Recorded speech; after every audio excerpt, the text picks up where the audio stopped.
Subscribers yang berbahagia, jumpa lagi kita di channel ini, channel yang mengedukasi kita semua untuk melek hukum ya. Kita mencoba untuk terus melayani para subscribers yang bertanya dan dengan topik-topik isu-isu yang lagi hangat yang sedang terjadi gitu loh.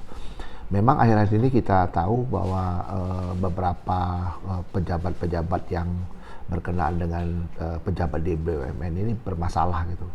Menurut saya kalau bermasalah itu memang dari dulu, hanya saja mungkin yang perlu dipisahkan ataupun perlu kita pahami bahwa pejabat BUMN itu sebenarnya statusnya itu bukan ASN itu.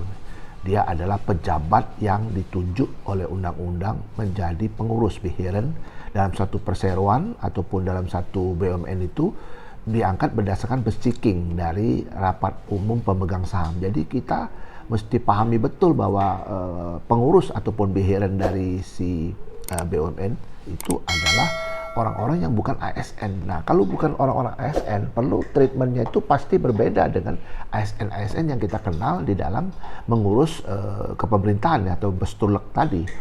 Nah, saya mau jelaskan bahwa BUMN itu adalah badan hukum. Dia mandiri di mata hukum. Dia dibentuk berdasarkan undang-undang. Dan yang memiliki kekhasan yang paling mendasar dari BUMN itu adalah dia itu mayoritas sahamnya atau seluruhnya itu bisa menjadi sahamnya dari pemerintah ataupun state-owned company.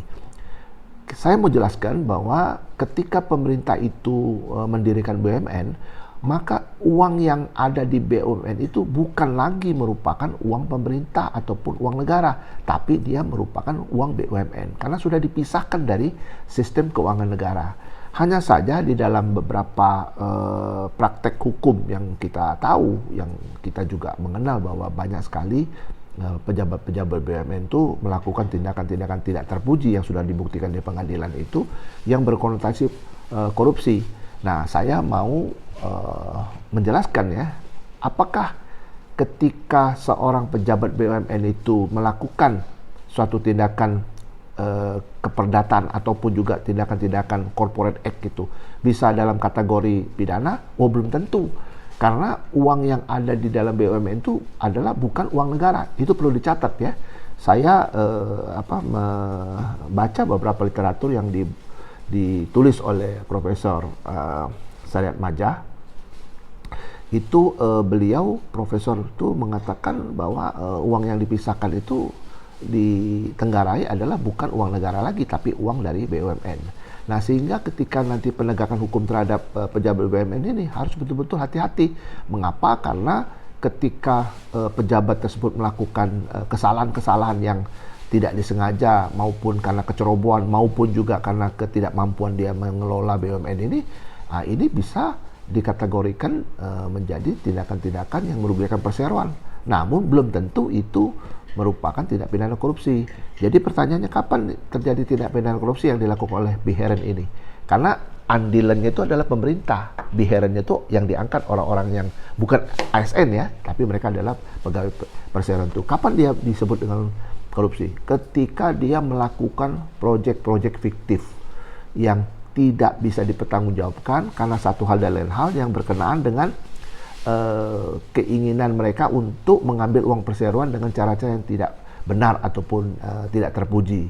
Misalnya dia menciptakan pekerjaan-pekerjaan fiktif ya, dia melakukan tindakan-tindakan markup yang tidak senonoh dan lain sebagainya tadi yang bisa dibuktikan oleh penegak hukum. Nah, itu masuk dalam kategori tindak pidana korupsi. Namun ketika mereka karena ketidakmampuan, ketidakbecusan lah gitu ya, itu bukan tindak pidana korupsi.